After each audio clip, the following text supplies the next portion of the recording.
is the big plant. If you rub it, it will smoke more or spit more pores out.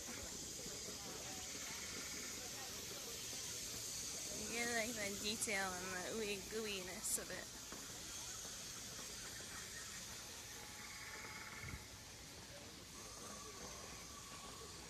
And I'm pretty sure it got 10 degrees hotter.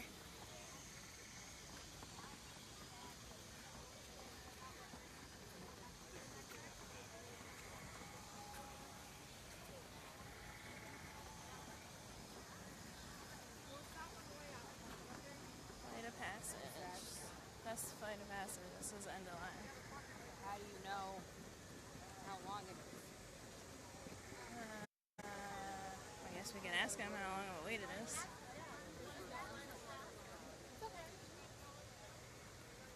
Unless you just want to do it. Wow. I'm not going to stand in line for an hour. Yeah. Well, let's go do the river journey then. Because it said 60 minutes, but you can ask him. An hour and a half. Yeah. An hour and a half and the park just opened. Literally just opened. Alright, I'm gonna go pee real quick before we get on that. It shouldn't be too bad.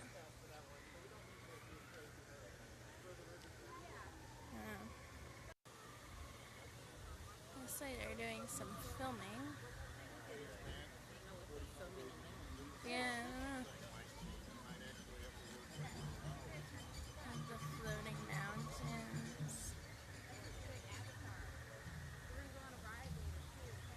Yeah, at least this one's 10 minutes, so it's not too bad. Right now, we're going to go on a river ride. After this, we could walk around and explore it.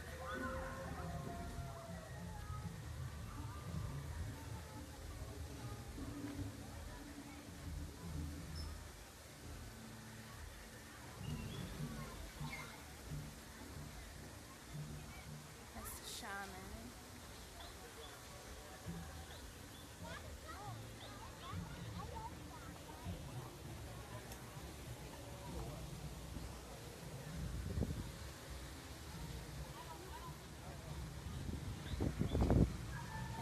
Fans.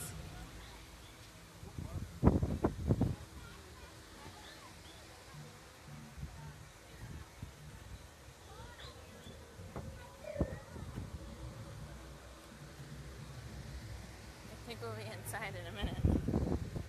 I can't believe they must have opened even earlier with all the people waiting, because for it to be an hour and a half already.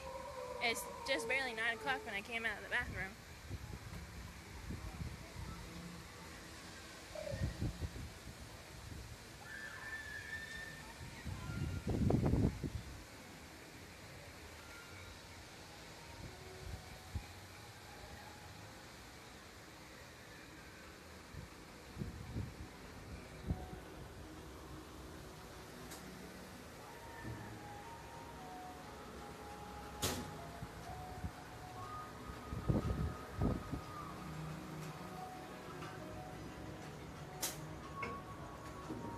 Yeah, Amanda, we're having a pretty good trip. Crowds actually haven't been bad. This is the most people that we've seen so far.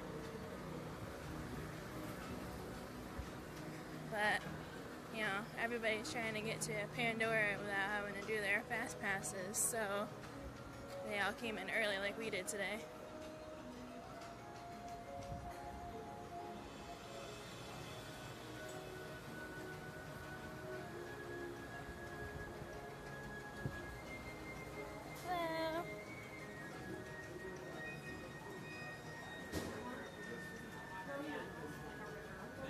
So I wonder...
no canal.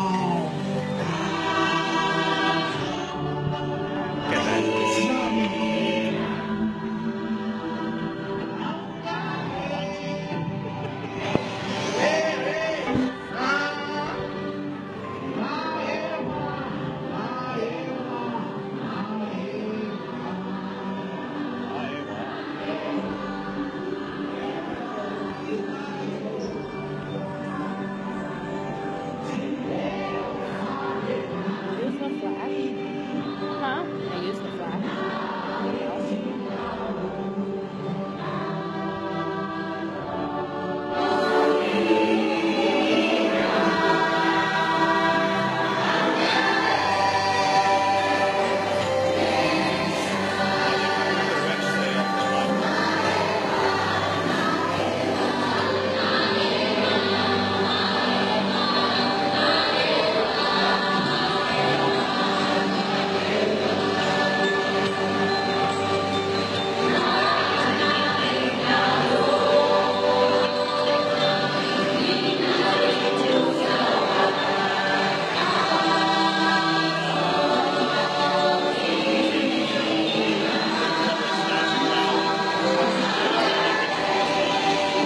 I thought you saw the big blue guy, laying down in the thing.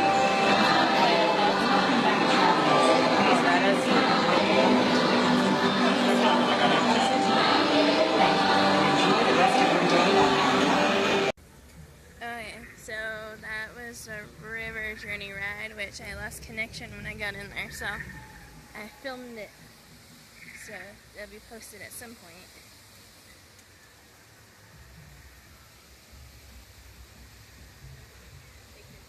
More plant life. Oh, I'm gonna get my fish taken, hold on.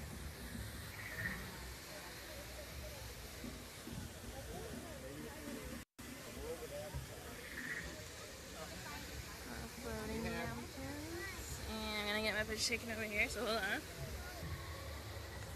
And even like the details in this bridge looks like an old, like, rotted bridge.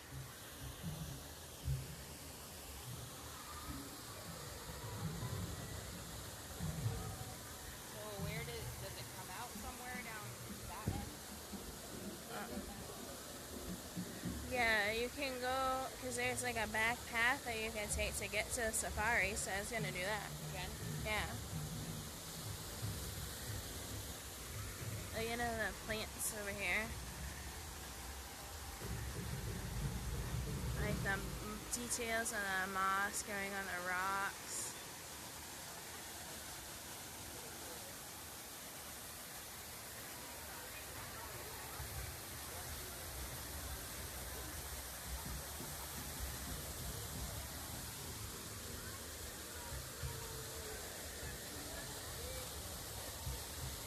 We came in from over here though, because we passed the Flight of Passage ride.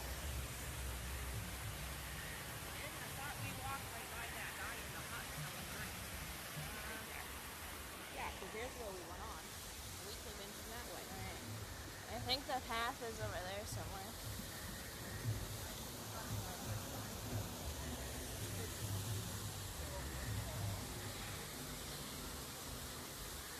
Yeah, see, we didn't come up by this far. That's where the line is. Right, we went that way. On it.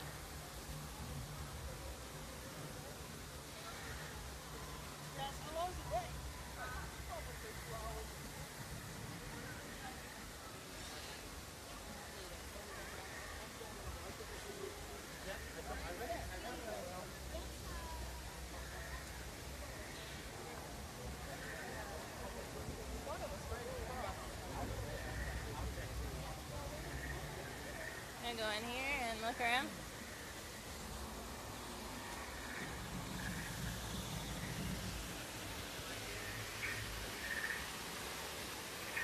The photo thing here.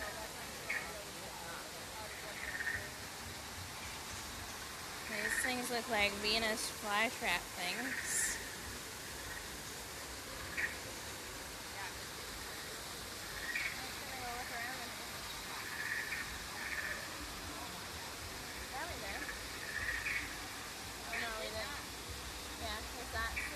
Restaurant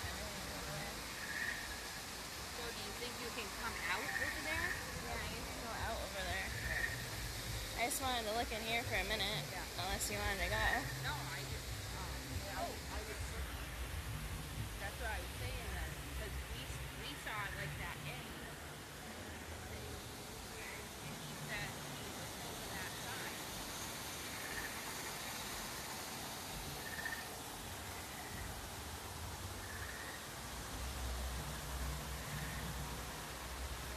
So I don't know, we walk way up here, if you have a fast pass?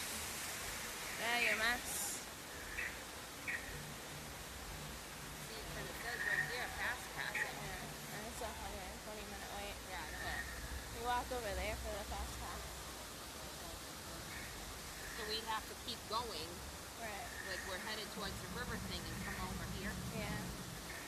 But I don't know. Well, no, because that guy was just at the end of the line, so we should be able to walk that path, like where everybody's coming in. Oh. Because we came in over there and walk, but it's just blocked off because everybody's waiting So in line. where he is, you would walk up right there. Right. and get Yeah. to it. Yeah. But do you want to walk over that way? Because we are going to be here tomorrow too. Walk over where? To the safari. Go that way. Yeah, we'll walk that way.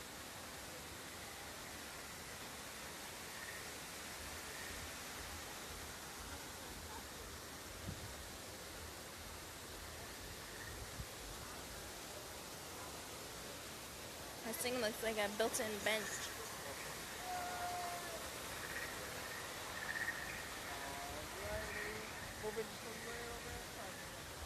It looks like they let so many people go and then they take this road down. Yeah, so Flight of Passage is at a 120-minute wait and the park opened at 9. So definitely get here really, really early if you do not have fast passes. We have fast passes for later in the week, so we'll be able to go on it definitely then. But right now we are under the mountains. And there's like little barnacle things on them.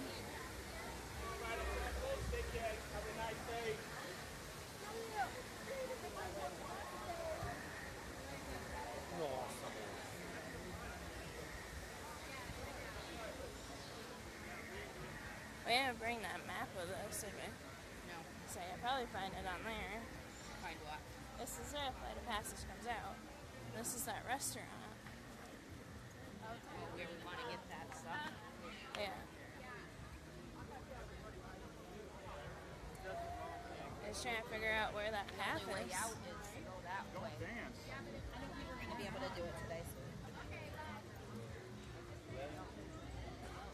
Gift shop. Yeah. And that's the restaurant.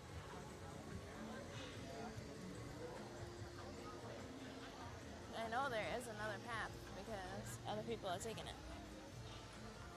I don't know if maybe it's not open. It is. If I had a map, that would be good to look at.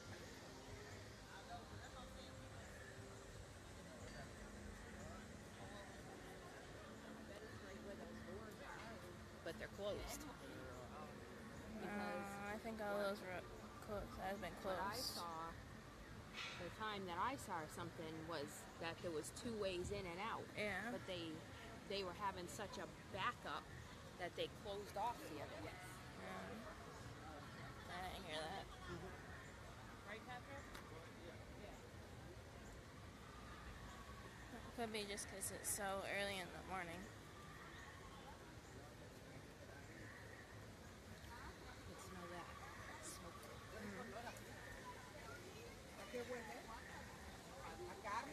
Wait. Alright, so that's it from Pandora. Right now we are going to walk our way over to the safari and take a safari ride. So we will see you later and I'll post that video too of the actual ride.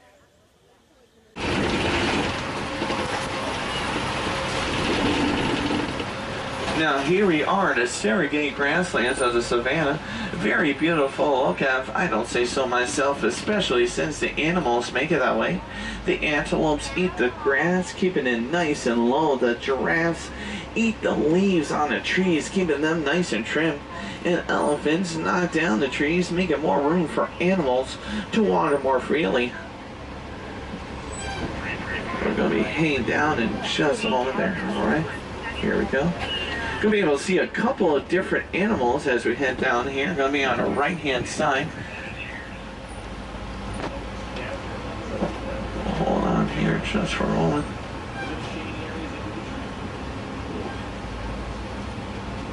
So we've got a little bit of traffic jam, or as we call it here, a traffic jam. We're going to move on pulley, which means slowly.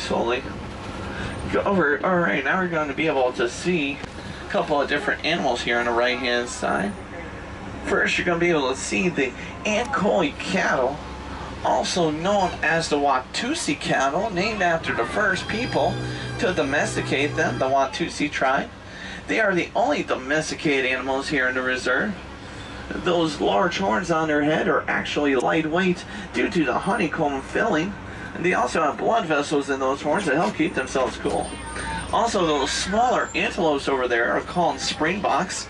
That's as tall as you're going to get. They're around 3.5 feet tall at the shoulders. They get their name springboks from their ability to spring 6 feet in the air repeatedly when alarmed. While running forward, they can jump up to 13 feet. They are also the national animal of South Africa. You usually see them featured on South African sports teams.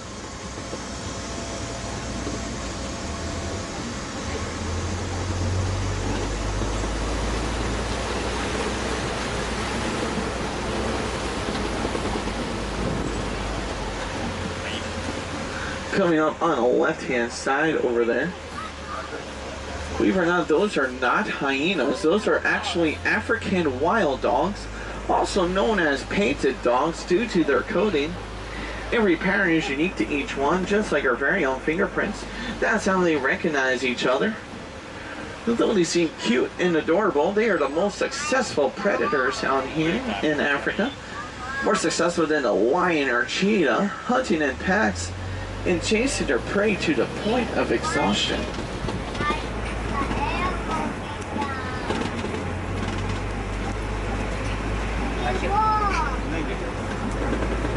Excuse me, over there on the left-hand side there, you're going to be able to see some sable antelopes. They are the emblem for the Harambe Wildlife Reserve. They use those large horns on their head to help protect themselves against predators, as well as to spar with fellow antelopes. Coming up on the right and then left-hand side there, you're going to be able to see some termite mounds. It takes termites around 4 to 5 years to make them. Larger animals, such as elephants or giraffes, like to use them as a scratching post. But once they are worn down, smaller animals, such as the springboks we saw not too long ago, like to use them as a lookout post for predators.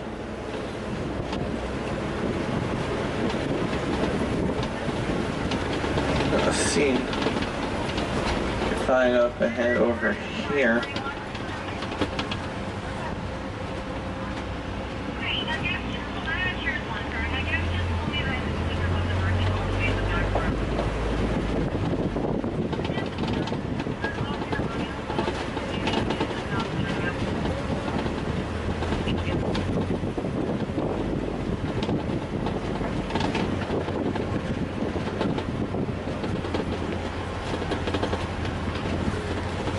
Totally not going to see a giraffe this whole trip. So for the one yesterday. Very beautiful around here, like I mentioned. Landscaped by the animals themselves. Should be able to see some more animals as we head further up ahead here.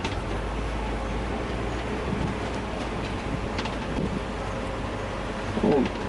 Coming up on the right hand side there, you'll be able to see some white-bearded wildebeest. Their name translates into wild beasts, and they also go by the name of gnu, G-N-U, named after the sound that they make gnu. They're one of the largest herding animals in Africa. There can be thousands in just one herd. In fact, they're the second most densely populated animal in the world, right behind humans. When the wildebeest sleep, they like to sleep in a giant row, so that way whenever a predator attacks, they can make it easier escape.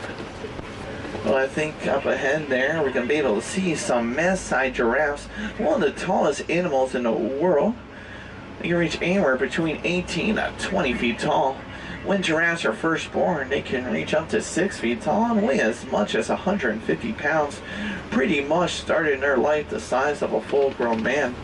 They can also learn to walk within the first hour of their life. Those long, powerful legs on the giraffe can help them run up to 30 miles per hour. Giraffes usually like to use those long black tongues that grip those hard-to-reach leaves, like you can see some of them doing over here on the left-hand side. Those long black tongues can reach around 18 inches long. I'm going to make a quick stop right here so you guys can get some pictures in there. Giraffes usually only sleep around 30 minutes of the day, and they'll sleep standing up so that way they won't become vulnerable to predators. They don't have too many predators though, since they're so tall it's hard for animals to attack them. And also they have a very powerful kick. Does anyone know what a group of giraffes is called? A group of giraffes is called a tower. And when they're migrating, they're called a journey. Oh wow, I see a lot of knockdown trees up ahead over here. You know what that usually means? There's been some elephants around here. Judging from the way these trees are positioned, I'll say they've headed this way. Oh, looks like there's one up ahead there. I'm going to try to get a better view for you guys as we move up ahead. Going to be able to tell it's an African elephant, not just because they're in Africa, but also the ears are in the shape of the continent of Africa.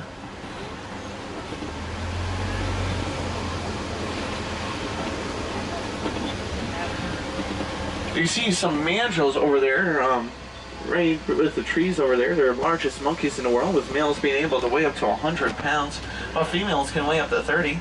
They have a red and blue coloring on their face that gets brighter the more excited they become. They also have pouches in their cheeks to help them store food for later. Get a better view here of the African elephant. You can tell that he's a male elephant due to the fact that he's all by himself. Once males reach a certain age, they live their life in solitary, while the females take care of the young and run a herd. Looks like our radio picked up a radio station out here. This is some music as we head up ahead there.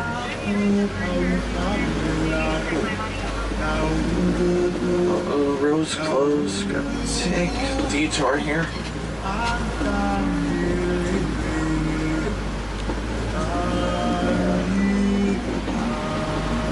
Beautiful music for the beautiful scenery.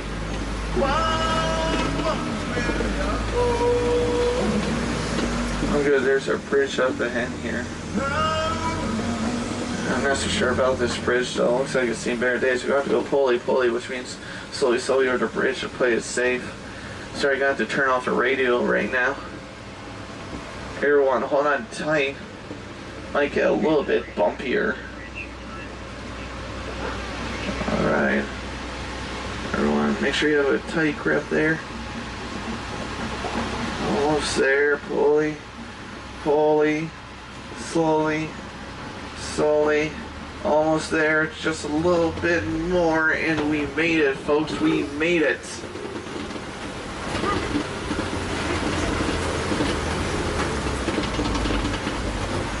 Oh, I see some footprints up ahead here. There's some tusk marks on the right-hand side in that clay formation. Elephants do like to eat up that clay for extra minerals they might not get during their daily diet. And look over there on the left-hand side, we can find a herd of elephants. It looks like we are back on track as well, coincidentally. One thing you'll notice about the elephants there is they have sand and dirt on their back. They use that sand and dirt as sunblock to protect their sensitive skin from harmful sun rays. You might have been able to see the baby elephant over there. Hopefully we can get a view of the baby elephant as we make this turn up ahead here. During the daytime, the baby elephant will spend time with their relatives, such as their aunts and younger uncles. You can see it right over there. Once it becomes nighttime, their curfew's up, and they have to go back home to mom. Please make sure that we are sitting down, please. In the back, we need to sit down. That is for your safety. One thing you notice about the elephants is that they like to wave those ears of theirs. The reason why they do that is they have blood vessels in there to help keep themselves cool on hot days. For a while, elephants were a huge problem for African farmers, eating and stomping on their crops.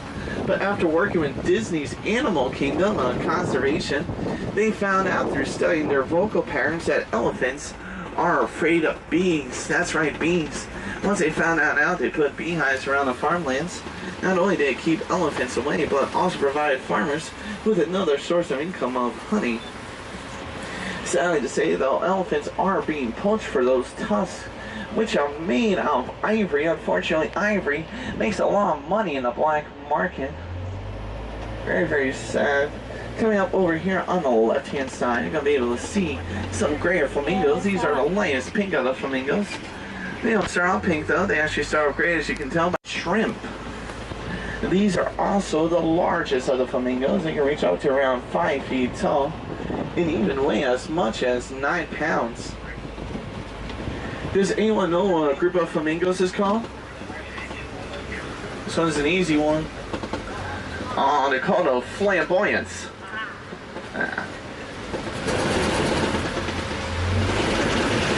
Well, I see a mud pit up ahead here. That usually means there's been some white rhinos around.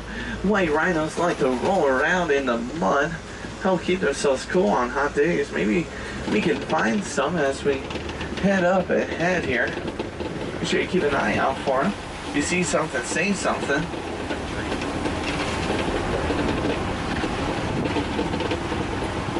Oh, it's getting sun here.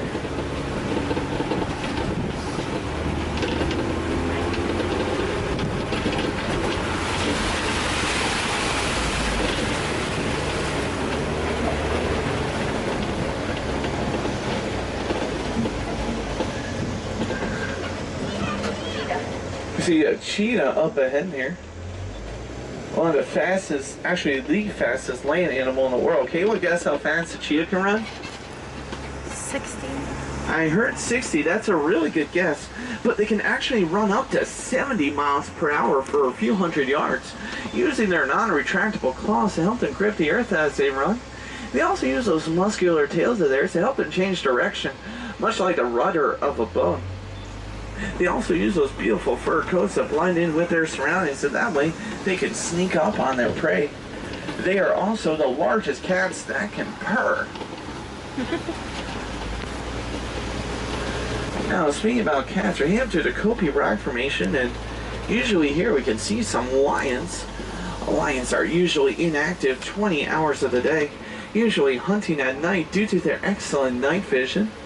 Their night vision is 6 times better than the average man. Female lions are the ones that do most of the hunting. The males usually stay home and protect the territory and the pride. Also, you can see some lions over here on the left-hand side. See the male lion on the lower right there, and the female there on the higher rock. You can tell that he's a male lion over there because of the mane. The mane will actually get darker the more mature the lion becomes. The male lion also has a very impressive roar that can be heard from 5 miles away. On the right hand side over there you can see some of those white rhinos. As you can tell, the white rhinos are not actually white. They get their name from the word white, which means wide, describes their jawline. They have a more squarish jawline, unlike the black rhinos, who have more of a triangular one. And we're gonna move further. Okay, also the white rhinos also can weigh more than a black rhino, being able to weigh up to 5,000 pounds as opposed to 3,000. But just like the black rhino, they are being poached for those horns, which are made out of keratin, the same material that can be found in our hair and fingernails. Conservationists are doing what they can to help protect these beautiful animals, as well as all the other beautiful animals here in the reserve. But it can be quite difficult with poachers being so well funded. On the left-hand side there, you can see some warhogs. You can even see some baby ones over there on the left-hand side. Warhogs are the world's largest burrowing animal. They use their tusks, their teeth, and their front hooves to help them dig into the earth. They are related to the domesticated pig and can run up to 35 miles per hour. They're very, very smart animals. Whenever they go into those burrows, they back into those burrows and use those razor-sharp tusks to protect themselves against predators. See the white rails again over there on the right hand side. They have very poor eyesight, but what they lack in eyesight, they make up for it with their hearing. Over there on the right hand side as well, you can see some ostrich eggs. Those ostrich eggs are the world's largest bird eggs. In fact, each egg can weigh up to 3 pounds and is strong enough for a full grown man to stay on top of the egg without cracking under pressure. Coming up on the right hand side over there, let me the best I can do here. Sorry for the people in the back. Actually, one sec, let me move on further ahead here. These grand zebras are black with white stripes, as you can tell by the nose. Every parent is unique to each one, just like our video fingerprints. Though they seem like docile animals, they do have a very powerful kick, strong enough to break the jaw of a lion. Does anyone know what the Swahili name is for a lion? I think I might have heard Simba back there. Simba is correct. If we have any wilderness explorers on board, you're aboard the Simba 1. That is page 15 of your book. So now we're out of the savannah and now in the Kadani Glen. Looks like you're going to be able to see a couple more animals before we head back to civilization. Coming up on the left-hand side over there, you're going to be able to see the scimitar and horned oryx. They get their names from their horns looking like scimitar swords. They can actually go on to 9 months without drinking any water due to their ability to have a high body temperature. In fact, they can reach up to 115 degrees Fahrenheit without breaking a sweat. You see another one over here on the left-hand side as well. Unfortunately, though, this is the end of our safari. You hope you had a good time and you come back and see us again. Every safari is different. The animals may